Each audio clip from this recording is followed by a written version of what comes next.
எல்லாருக்கும் ஹாய். நீங்கள் தெரியாமல் செய்கிற ஒரு சில மிஸ்டேக்ஸ் உங்களுடைய கேட்ஸோட மனநிலையும் பாதித்து அவங்களுடைய உயிருக்கும் ஆபத்தாகுங்கிறது உங்களுக்கு தெரியுமா? வாங்க அதை பற்றி இந்த வீடியோவில் பார்க்கலாம். வீடியோக்குள்ளே போகிறதுக்கு முன்னாடி என்னுடைய சேனலை சப்ஸ்கிரைப் பண்ணாதவங்க சப்ஸ்கிரைப் பண்ணிவிட்டு பாருங்கள். கேட்ஸ் வளர்க்குற நிறைய பேர் பெருசாக அக்கறை காட்டாத ஒரு விஷயம் கேட்ஸோட மேட்டிங். மேல் கேட்டோ ஃபீமேல் கேட்டோ அவங்க பிறந்து 9வது மாதத்துலேருந்தே அவங்களுக்கு ஹீட்டிங் சைக்கிள் ஆரம்பிச்சிடும். நம்ம 1.5 வயசுக்கு அப்புறத்துலேருந்தே அவங்க மீட்டிங் ஸ்டார்ட் பண்ணிடணும். நிறைய பேர் சிங்கிள் கேட்டை வளர்ப்பாங்க. அவங்களுக்கு பக்கத்தில் பேர் கேட் எதுவும் கிடைக்காம இருக்கலாம். அதனால் அவங்க அதை பற்றி பெருசாக அக்கறை எடுத்துக்க மாட்டாங்க. நம்ம ரிப்பீட்டடாக அவங்களுடைய ஹீட்டிங் சைக்கிளில் மீட்டிங்க்கு அனுப்பாமல் வச்சுருந்தோம்னா நிறைய ப்ராப்ளம்ஸ் வரும். ஹீட்டிங் டைமில் அவங்க சரியாக சாப்பிட மாட்டாங்க. நம்ம தூக்கி கொஞ்சணும்னு நினைக்கும் போது ரொம்ப கோவப்படுவாங்க. நாம் அப்படி வீட்லேயே வச்சிருக்கிறதுனால அவங்க மென்டலாக டிப்ரெஸ் ஆகி ரொம்ப சத்தம் போடுவாங்க. நார்மலாக பர்ஷியன் கேட்ஸ் சத்தம் போட மாட்டாங்க. ஹீட்டிங் டைமில் ரொம்ப சத்தம் போடுவாங்க. வீட்டை விட்டு வெளியே போக ட்ரை பண்ணுவாங்க. அது மட்டும் இல்லாமல் அவங்க ஆண் பூனையாக இருந்தால் அவங்களுக்கு டெஸ்டிகுலர் கேன்சர், ப்ராஸ்டேட் சம்மந்தப்பட்ட நோய் வர்றதுக்கு வாய்ப்பு இருக்குன்னு சொல்கிறாங்க. அதுவே அவங்க பெண் பூனையாக இருந்தால் mammary gland cancer, uterine cancer போன்ற நோய்கள் வந்து அவங்க உயிருக்கே ஆபத்தாயிடும்னு சொல்கிறாங்க. அப்போது எங்ககிட்ட மேட்டிங்க்கு அனுப்புறதுக்கு பேர் கேட் அவைலபிளாக இல்லையே, பக்கத்துலேயும் பேர் கேட் எதுவுமே இல்லையே அப்படின்னு நீங்கள் யோசிச்சிங்கன்னா, இப்போ நிறைய இடங்கள்ல இந்த மாதிரி மேட்டிங் பண்ணி கொடுக்குறாங்க. அதுக்கு சார்ஜ் பண்ணுவாங்க. அது மாதிரி இடங்கள்ல நீங்க உங்க கேட்ஸை மேட்டிங்க்கு அனுப்பி வைக்கலாம். இல்லை எங்கள் கேட்ஸை நாங்கள் மேட்டிங் பண்ண விரும்பலை, எங்களுக்கு குட்டிங்கள்லாம் தேவையில்லை அப்படி நீங்கள் நினச்சிங்கன்னா உங்கள் கேட்ஸை பக்கத்தில் இருக்கிற வெட்டினரி ஹாஸ்பிட்டல்ஸுக்கு கூப்பிட்டுட்டு போய் நீங்கள் ஸ்ப்ரே பண்ணி விட்டுருங்க. நீங்கள் ஸ்ப்ரே பண்ணும்போது அவங்களுக்கு இந்த மாதிரி எல்லா பிரச்சனைகள்ல இருந்தும் பெரிய ரிலீஃப் கிடைக்கும். நார்மலாக கருத்தடை ஆப்ரேஷன் பண்ணுறதுக்கு ப்ரைவேட் வெட்டினரி ஹாஸ்பிட்டலில் 4000லேருந்து 6000 வரைக்கும் சார்ஜ் பண்ணுறாங்க. இதையே கவர்மெண்ட் ஹாஸ்பிட்டலில் ஃப்ரீயாக பண்ணுறாங்க. நீங்கள் மீட்டிங்க்கு அனுப்பாமல் இருக்கிறத விட கருத்தடை ஆப்ரேஷன் பண்ணுறது உங்களுக்கு பெட்டர் சாய்ஸாக இருக்கும். அடுத்து என்ன தப்பு பண்ணுறாங்கங்கிறத பார்க்கலாம். நார்மலாக பர்ஷியன் கேட்ஸ் வளர்க்குற எல்லாருமே இந்த ப்ராப்ளமை கண்டிப்பாக ஃபேஸ் பண்ணுவாங்க. அது என்ன அப்படின்னா, பர்ஷியன் கேட்ஸ் வளர்க்குற எல்லாரும் எல்லா நாளும் வீட்டிலேயே இருக்க முடியாது.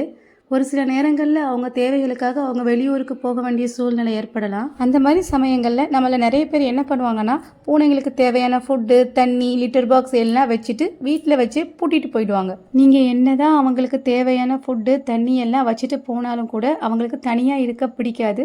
வெளியே போகிறதுக்கு ட்ரை பண்ணுவாங்க.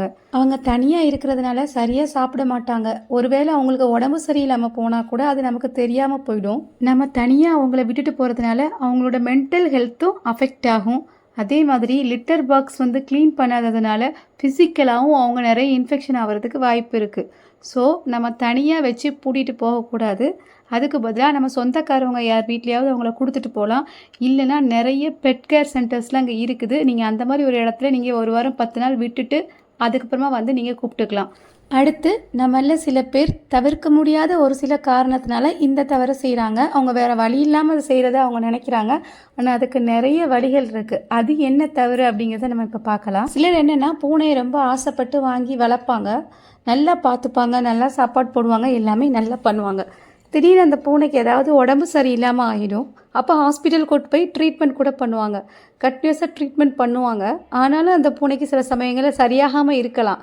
அப்படி இருக்கும்போது ட்ரீட்மெண்ட் பண்ணி அவங்க டயர்ட் ஆகிடுவாங்க. இந்த மாதிரி உடம்பு சரியில்லாமல் போன பூனைங்களால் வீட்டில் உள்ளவங்களுக்கும் இன்ஃபெக்ஷன் வந்துடுன்னு பயந்து வேறு வழி இல்லாமல் என்ன பண்ணுவாங்கன்னா, ரோட் சைடில் எங்கேயாவது கொண்டு போய் விட்டுருவாங்க. இந்த மாதிரி நம்ம வீட்டில் வளர்த்த பூனைங்களை ரோட் சைடில் கொண்டு விடும்போது அவங்களுக்கு சரியான ஃபுட்டு கிடைக்காம அவங்க இறந்து போகிறதுக்கு வாய்ப்பு இருக்குது.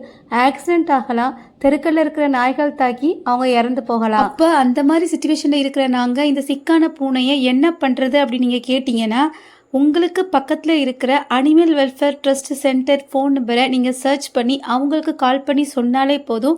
அவங்க வந்து உங்கள் பூனையை எடுத்துகிட்டு போயிடுவாங்க. அதுக்கு தேவையான ட்ரீட்மெண்ட் கொடுத்து அதை பார்த்துப்பாங்க.